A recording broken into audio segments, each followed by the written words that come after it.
Welcome students. আজকের ভিডিওতে আলোচনা করা হবে পাত সংস্থান তত্ত্ব সম্পর্কে। অষ্টম শ্রেণীর ভূগোল সেকেন্ড চ্যাপ্টার অর্থাৎ অস্থিত পৃথিবী, এই চ্যাপ্টারে তোমরা পাত সংস্থান তত্ত্ব সম্পর্কে পেয়ে যাবে। এই চ্যাপ্টারে অগ্ন্যুৎপাত, সুনামি, ভূমিকম্প, ভূমিধস সম্পর্কে আলোচনা করা আছে। তো অগ্ন্যুৎপাত, সুনামি, ভূমিকম্প, ভূমিধস এদের সঙ্গে পাত সংস্থান তত্ত্বটা কিন্তু সম্পর্কিত। তাই তোমরা এই চ্যাপ্টারের প্রথমে পাত সংস্থান তত্ত্ব সম্পর্কে কিছুটা আলোচনা পেয়ে যাবে। তো এখান থেকে পাত সংস্থান তত্ত্ব সম্পর্কে আজকে আলোচনা করে দিচ্ছি তোমাদের। তোমরা ভিডিওটা স্কিপ না করে পুরোটা দেখবে, তাহলে পাত সংস্থান তত্ত্ব সম্পর্কে তোমাদের সমস্ত ধারণা পরিষ্কার হয়ে যাবে। তো চলো শুরু করা যাক।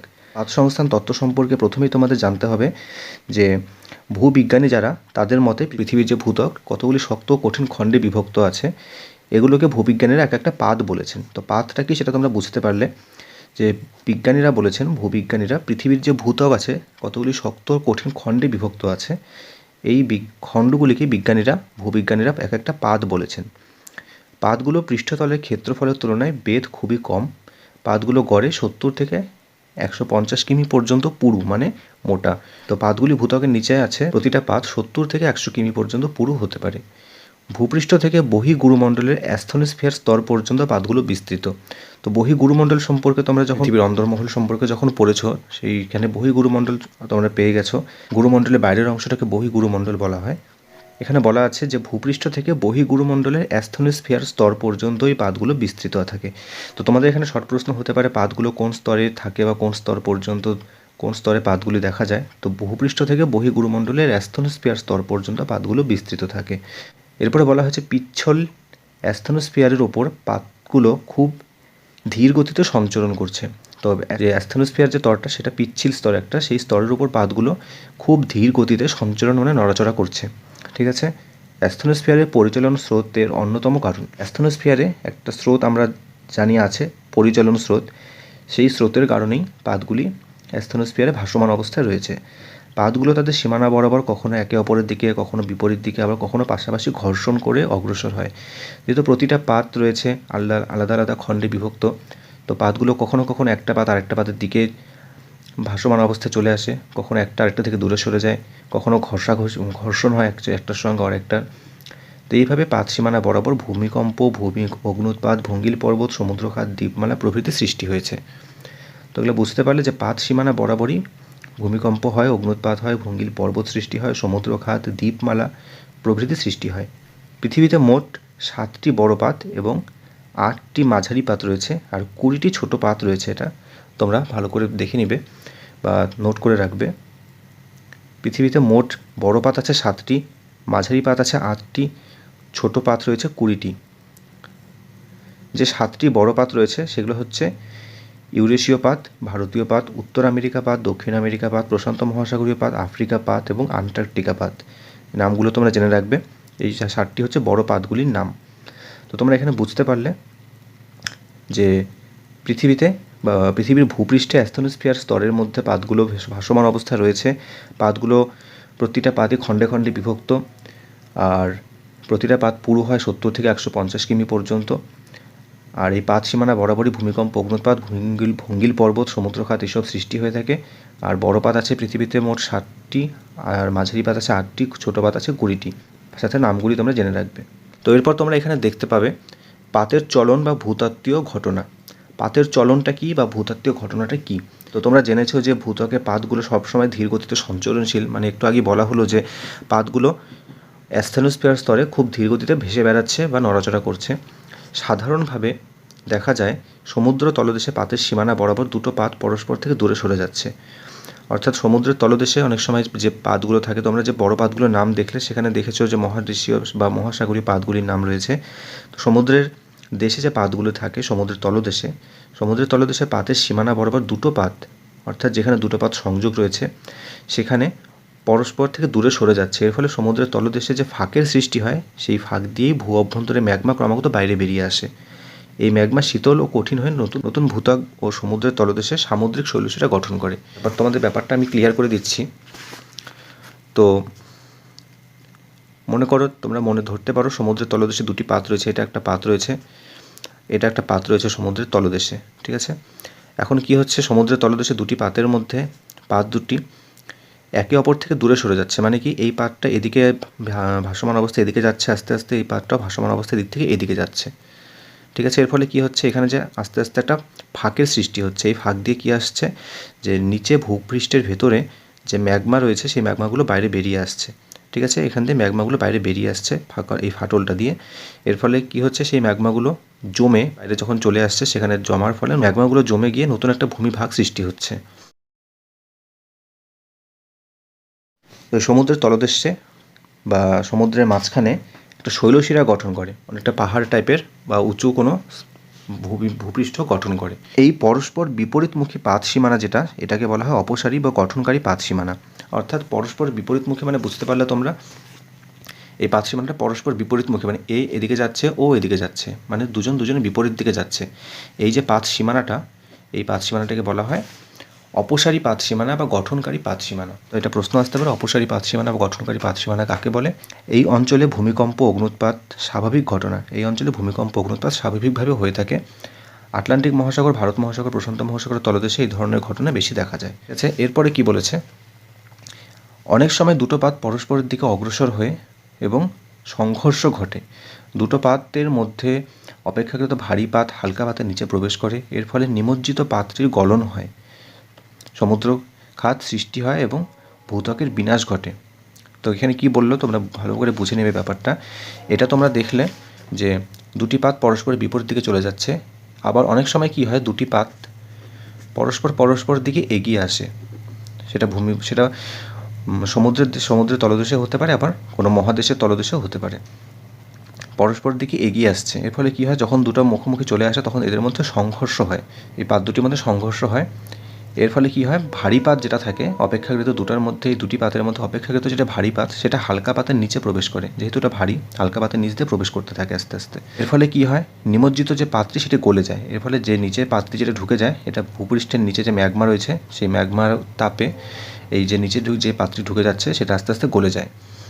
এর ফলে এখানে কি হয়, সমুদ্র খাতের সৃষ্টি হয়, ভূত্বকের বিনাশ হয় এবং প্রতিনিয়ত ভূমিকম্প অগ্নুৎপাত ঘটনা এই জায়গায় দেখা যায়। এই দুটি যে পরস্পরমুখী পাত দুটি পরস্পর দিকে এগিয়ে আসছে, এই পাত দুটি যদি সামুদ্রিক পাত হয়ে থাকে, অর্থাৎ সমুদ্রের তলদেশে থেকে থাকে, তাহলে তাদের ওপরের পলি ভাঁজ খেয়ে দ্বীপ বা দ্বীপপুঞ্জ সৃষ্টি হয়। তো বুঝতে পারলে ব্যাপারটা, এই যে পাত দুটি পরস্পরের দিকে এগিয়ে আসছে, এই দুটি পাত যদি কোনো সমুদ্রের তলদেশে থেকে থাকে, তাহলে সেখানে কি হয়, সেখানে পলি যে সমুদ্রে থাকে সেটা ভাঁজ হয়ে দ্বীপ বা দ্বীপপুঞ্জ সৃষ্টি হয়। প্রশান্ত মহাসাগরের পশ্চিম উপকূল বরাবর জাপান সন্নিহিত দ্বীপপুঞ্জ এইভাবেই গড়ে উঠেছে। অর্থাৎ প্রশান্ত মহাসাগরের পশ্চিম দিকে বরাবর জাপান আর সন্নিহিত যে দ্বীপপুঞ্জগুলো আছে আশেপাশে, সেগুলো কিন্তু এই পদ্ধতিতেই গড়ে উঠেছে। ঠিক আছে, পাত দুটোর একটি সামুদ্রিক আর একটি মহাদেশীয় পাত হলে মাঝের পলি ভাঁজ খেয়ে ভঙ্গিল পর্বত সৃষ্টি হয়। তোমরা বুঝতে পারলে যে দুটি পাত যদি সমুদ্রের নিচে হয়ে থাকে, অর্থাৎ সামুদ্রিক পাত হয়ে থাকে, তাহলে এখানে দ্বীপপুঞ্জ সৃষ্টি হয়। আবার দুটির মধ্যে একটা মহাদেশীয় একটা সামুদ্রিক, ঠিক আছে, একটা মহাদেশীয় পাত একটা মহাসামুদ্রিক পাত যদি হয়ে থাকে, তাহলে সেখানে ভঙ্গিল পর্বতের সৃষ্টি হয়। এখানে যে পলি থাকে মাঝখানে, সেই পলিটা ভাঁজ হয়ে সেখানে ভঙ্গিল পর্বতের সৃষ্টি হয়। আমেরিকার পশ্চিম ভাগে রকি আন্দিজ পর্বতমালা কিন্তু এইভাবেই সৃষ্টি হয়েছে। ঠিক আছে, আবার দুটি পাতে যদি মহাদেশীয় পাত হয়ে থাকে, অর্থাৎ যে দুটি পাত, এই দুটি যদি কোনো মহাদেশীয় পাত হয়ে থাকে, দুটি যদি মহাদেশের নিচে থাকে, সেখানে সংঘর্ষের ফলে সংকীর্ণ সমুদ্রের পলি ভাঁজ খেয়ে ভঙ্গিল পর্বতের সৃষ্টি হয়। এইভাবে ইউরেশীয় ও ভারতীয় এই দুই মহাদেশীয় পাতের মাঝে টেথিস সাগরে পলি ভাঁজ খেয়ে হিমালয় পর্বতের সৃষ্টি হয়েছিল। আমরা এখানে তিনটি জিনিস ভালো মতো বুঝে নেবে। দুটি পাত যদি সামুদ্রিক পাত হয়ে থাকে, তাহলে সেখানে দ্বীপপুঞ্জ সৃষ্টি হয়। দুটি পাতের মধ্যে একটা সামুদ্রিক একটা মহাদেশীয় হলে সেখানে ভঙ্গিল পর্বতের সৃষ্টি হয়। আবার দুটি পাতে যদি মহাদেশীয় পাত হয়ে থাকে, সেখানেও কিন্তু ভাঁজ হয়ে ভঙ্গিল পর্বতের সৃষ্টি হয়। এমন একটি উদাহরণ হচ্ছে হিমালয়। হিমালয় কিন্তু এইভাবেই সৃষ্টি হয়েছে। এই ধরনের পরস্পরমুখী যে পাত, এই ধরনের পরস্পরমুখী পাত সীমানাকে বলা হয় অভিসারী বা বিনাশকারী পাত সীমানা। ঠিক আছে, তো এই যে পাত সীমানাটা এটাকে বলা হয়েছিল অপসারী পাত সীমানা বা গঠনকারী পাত সীমানা। আর এই যে পাত সীমানাটা যেটা পরস্পর দিকে এগিয়ে আসছে, একে বলা হয় অভিসারী বা বিনাশকারী পাত সীমানা। বিনাশকারী কেন বলা হয়? কারণ যখন দুটো সংঘর্ষ হয় তখন এখানে অনেক ক্ষয়ক্ষতি ঘটে, তাই একে বিনাশকারী পাত সীমানা বলা হয়। ঠিক আছে, তাহলে অভিসারী পাত সীমানা, বিনাশকারী পাত সীমানা দুটো তোমরা মাথায় রাখবে, দুটো কিন্তু প্রশ্ন আসতে পারে। তোমরা এখানে দেখতে পাবে কিছু ছবি দেওয়া আছে, ছবিগুলি দেখলে তোমরা একটু ভালো মতো বুঝে যাবে। এটা ভূপৃষ্ঠ টোটালটা, এর উপরে এটা স্থলভাগ, এটা জলভাগ, নিচে আছে এটা মহাসাগরীয় পাত, এটা হচ্ছে মহাদেশীয় পাত। ঠিক আছে, এই যে এটা মহাসাগরীয় পাত তোমরা দেখতে পাচ্ছ, মহাসাগরীয় পাতটা মহাদেশীয় পাতের নিচে ঢুকে যাচ্ছে, এটা মহাদেশীয় পাত নিচে ঢুকে যাচ্ছে এটা, আর এটা হচ্ছে মহাদেশীয় পাত। ঠিক আছে, এখানে ঢুকে যাচ্ছে। আবার এখানে দেখা যাচ্ছে মহাদেশীয় পাত, এটা মহাসাগরীয় মহাদেশীয় পাত, দুটি মহাদেশীয় পাত। এখানে দুটি যখন সংঘর্ষ হচ্ছে, এখানে যে পলিটা ছিল সেই পলিটা আস্তে আস্তে ভাঁজ হয়ে উপরের দিকে উঠে যাচ্ছে এভাবে, ঠিক আছে, উপরের দিকে উঠে যাচ্ছে এবং এখানে ভঙ্গিল পর্বতের সৃষ্টি হচ্ছে আস্তে আস্তে। তো এইভাবেই কিন্তু হিমালয় পর্বত সৃষ্টি হয়েছে। তোমরা এই জায়গাটা দেখলে বুঝতে পারবে। এখানে বলেছে 1 থেকে 2.5 কোটি বছর আগে যে ভঙ্গিল পর্বতগুলো সৃষ্টি হয়েছে তারা হলো নবীন ভঙ্গিল পর্বত, যেমন রকি, আন্দিজ, আল্পস, হিমালয়। 20 কোটি বছরের আগেও সৃষ্টি হওয়া ভঙ্গিল পর্বতগুলো হচ্ছে প্রাচীন ভঙ্গিল পর্বত, যেমন উরাল পর্বত, অ্যাপেলোসিয়ান এবং আরাবল্লী পর্বত। নবীন ভঙ্গিল পর্বত আর প্রাচীন ভঙ্গিল পর্বত যদি উদাহরণ আসে তোমরা এখান থেকে লিখতে পারবে, নামগুলো মনে রাখতে হবে। কিছু কিছু ক্ষেত্রে দুটো পাত পরস্পর ঘর্ষণ করে পাশাপাশি অগ্রসর হয়, ফলে ভূমিকম্প, চ্যুতি প্রভৃতি সৃষ্টি হয়। তো এটা কীরকম? তো এখানে তোমরা জানলে যে দুটি পাত পরস্পরের দিকে দূরে সরে যায়, এখানে দুটি পাত পরস্পরের দিকে এগিয়ে আসে। আবার কিছু কিছু ক্ষেত্রে কী হয়, যে দুটি পাত আছে, দুটি পাত পরস্পরের মধ্যে ঘর্ষণ হয়ে পাশাপাশি এগিয়ে যায়, মানে পাশাপাশি এ হয়তো এগিয়ে যাচ্ছে, এ হয়তো এদিকে এগিয়ে আসছে, ঠিক আছে, ও হয়তো এই পাতটা হয়তো ওপর দিকে যাচ্ছে, এটা উপর, মানে কি মাঝখানে একটা ঘর্ষণের সৃষ্টি হচ্ছে। একটা পাত উপরের দিকে যাচ্ছে, একটা পাত নিচের দিকে আসছে, এর মাঝখানে একটা ঘর্ষণের সৃষ্টি হচ্ছে, ঠিক আছে। এটা কিন্তু আরেক ধরনের পাত সীমানা, একটা দুটো, এটা হচ্ছে 3 ধরনের পাত সীমানা, ঠিক আছে। তো এখানে বলা হয়েছে যে পরস্পরের মধ্যে ঘর্ষণ করে যখন পাশাপাশি অগ্রসর হয়, এখানে ভূমিকম্প, চ্যুতি প্রভৃতি সৃষ্টি হয়। এই যে পাত সীমানাটা, এই পাত সীমানায় ধ্বংস বা সৃষ্টি কিছুই হয় না। আগে যে দুটো পাত সীমানা তোমরা দেখেছ, সেখানে কি এটাতে বিনাশকারী মানে ক্ষয়ক্ষতি হয়, এটাতে ক্ষয়ক্ষতি যেমন হয় না, কিন্তু এই যে পাত সীমানাটা, এতে ধ্বংসও হয় না কিন্তু কোনো কিছু সৃষ্টিও হয় না বা বিনাশও হয় না, ঠিক আছে। আর এই পাত সীমানাটা কি বলা হয়? নিরপেক্ষ পাত সীমানা। ক্যালিফোর্নিয়ার উত্তর দক্ষিণ বিস্তৃত সান আন্দ্রিস চ্যুতি এরকম একটা সীমানার উদাহরণ। যদি আসে নিরপেক্ষ পাত সীমানার উদাহরণ, তোমরা এখান থেকে লিখে নিতে পারবে। এই চ্যুতি বরাবর প্রশান্ত মহাসাগরীয় পাত উত্তরে ও উত্তর আমেরিকার পাত দক্ষিণে সরে গেছে, ঠিক আছে। তো এখানে তোমরা পাতের যে চলন বা পাতের যে সঞ্চরণ, সেটা আশা করি বুঝতে পেরেছো যে কোনো স্থানে পাতগুলি একে অপর থেকে দূরে সরে যাচ্ছে, কোনো স্থানে পাতগুলি একে অপর দিকে এগিয়ে আসছে, কোনো স্থানে একে অপরের সঙ্গে পাশাপাশি ঘর্ষণ করে আগে পরে এগিয়ে যাচ্ছে। এই 3ভাবেই ভূপৃষ্ঠের নিচে, ভূত্বকের নিচে পাতগুলি সঞ্চরণ করে চলছে। এখন প্রশ্ন হল, আমরা কিন্তু এই পাত চলন বা পাতের সঞ্চালন সম্পর্কে কিছুই বুঝতে পারি না। তো সেটা কেন? আমরা কেন বুঝতে পারি না পাতের সঞ্চালন সম্পর্কে? এখানে তোমরা দেখতে পারবে পাতগুলো বিভিন্ন গতিতে অনুভূমিকভাবে সঞ্চালিত হয়, অর্থাৎ বিভিন্ন গতিতে মানে কোনোটা একটু ধীর গতিতে, কোনোটা একটু গতিবেগ বেশি, এভাবে অনুভূমিকভাবে সঞ্চালিত হয়, মানে ভূপৃষ্ঠের মধ্যে এভাবে সঞ্চালিত হচ্ছে। এই চলন এত ধীর আর সুদীর্ঘ সময় ধরে চলে যে আমরা তা বুঝতেই পারি না, অর্থাৎ এই যে চলনটা বা এই যে নড়াচড়া করছে, এটা খুবই ধীর গতি, এতটাই ধীর যে সেটা বোঝাই যাচ্ছে না বা বোঝাই যায় না। প্রশান্ত মহাসাগরীয় পাত, মানে প্রশান্ত মহাসাগরের নিচে যে পাতটা রয়েছে, সেটা বছরে 10 সেমি করে পশ্চিমে সরে যাচ্ছে, অর্থাৎ 1 বছরে 10 সেমি পশ্চিম দিকে সরে যাচ্ছে। তাহলে 1 বছরে 10 সেমি সরা মানে তোমরা বুঝতেই পারবে কতটা ধীর গতিতে সরছে তাহলে। আবার আমেরিকান পাত পশ্চিমে সরছে বছরে মাত্র 2 থেকে 3 সেমি, অর্থাৎ আমেরিকান নিচে যে পাতটা রয়েছে সেটা বছরে মাত্র 2 থেকে 3 সেমি সরছে।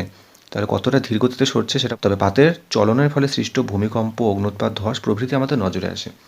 কিন্তু এই পাত চলনের ফলে যে ঘটনাগুলো ঘটে, ঠিক আছে, পাত চলনের ফলে ভূমিকম্প ঘটে, অগ্ন্যুৎপাত ঘটে, ধস, এইসব আমাদের নজরে কিন্তু পড়ে। তো আমরা পাতের চলনটা সরাসরি বুঝতে পারি না, কিন্তু পাতের চলনের ফলে যে ভূমিকম্প, অগ্ন্যুৎপাত যে কারণগুলো হয় সেগুলো কিন্তু আমরা বুঝতে পারি, যে ফলাফলগুলো, সেই ফলাফলগুলো কিন্তু আমাদের নজরে পড়ে। তোমরা দেখতে পাবে যে পাতের সঞ্চরণ বা পাত যেভাবে নড়াচড়া করছে বা সঞ্চরণ করছে, সেখানে কিছু ছবি দেওয়া আছে।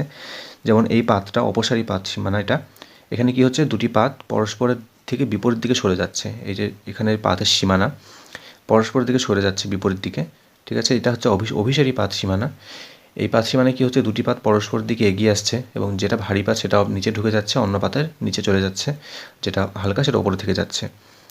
আর এখানে যেটা দেখতে পাচ্ছ তোমরা, এটা হচ্ছে নিরপেক্ষ পাত সীমানা। এটা কি হচ্ছে, দুটি সীমানা বরাবর লেগে আছে এবং একটা অন্যদিকে এগিয়ে যাচ্ছে, আরেক দিকে এগিয়ে যাচ্ছে। এর ফলে কী হচ্ছে, এখানে একটা ঘর্ষণের সৃষ্টি হচ্ছে। যেহেতু এই ঘর্ষণের ফলে এখানে কোনো ক্ষতি হচ্ছে না, ক্ষয়ক্ষতি হচ্ছে না বা কোনো কিছু সৃষ্টি হচ্ছে না, তাই একে বলা হয় নিরপেক্ষ পাত সীমানা। একটা অভিসারী পাত সীমানা, একটা অপসারী পাত সীমানা, 3টা তোমরা মাথায় রাখবে, ছবিটা ক্লিয়ার রাখবে, তাহলে কিন্তু তোমাদের অনেকটা সহজ হয়ে যাবে। পাত সংস্থান সম্পর্কে বা পাত সঞ্চালন সম্পর্কে এতটুকু ধারণা যদি তোমাদের ক্লিয়ার থাকে, তাহলে কিন্তু তোমাদের পাত সংস্থান নিয়ে কোনো অসুবিধা হবে না। আর আমরা যে জানি ভূমিকম্প, ধস, অগ্ন্যুৎপাত, যেসব ঘটনাগুলো আমরা জানি, এগুলো কিন্তু অনেকটাই পাতের সঞ্চালনের ফলেই ঘটে থাকে। তো পাত সংস্থানটা তোমরা ক্লিয়ারভাবে বুঝে নিলে এরপরে অগ্ন্যুৎপাত, ভূমিকম্প এইসব বুঝতে তোমাদের সুবিধা হবে। তো এর পরের ভিডিওতে পাত সংস্থানের ফলে যে ঘটনাগুলো ঘটে থাকে, অগ্ন্যুৎপাত বা ভূমিকম্প বা ভূমিধস, এইসব নিয়ে আলোচনা করব। তো আজকের ভিডিও এখানে শেষ করছি। তোমাদের যদি ভিডিওটা ভালো লেগে থাকে অবশ্যই লাইক করে দিবে, আর চ্যানেলে নতুন হয়ে থাকলে সাবস্ক্রাইব করে নেবে, তাহলে পরবর্তী ভিডিও যে আসবে তার নোটিফিকেশন তোমরা পেয়ে যাবে। আর যদিও তোমাদের কোনো অসুবিধা থাকে অবশ্যই কমেন্ট বক্সে জানাবে, আমি সলভ করে দেওয়ার চেষ্টা করব। আর অন্যান্য সাবজেক্টে যদি তোমরা ভিডিও দেখতে চাও অবশ্যই চ্যানেলে গিয়ে দেখে নিতে পারবে। তো আজকের ভিডিও এখানে শেষ হচ্ছে।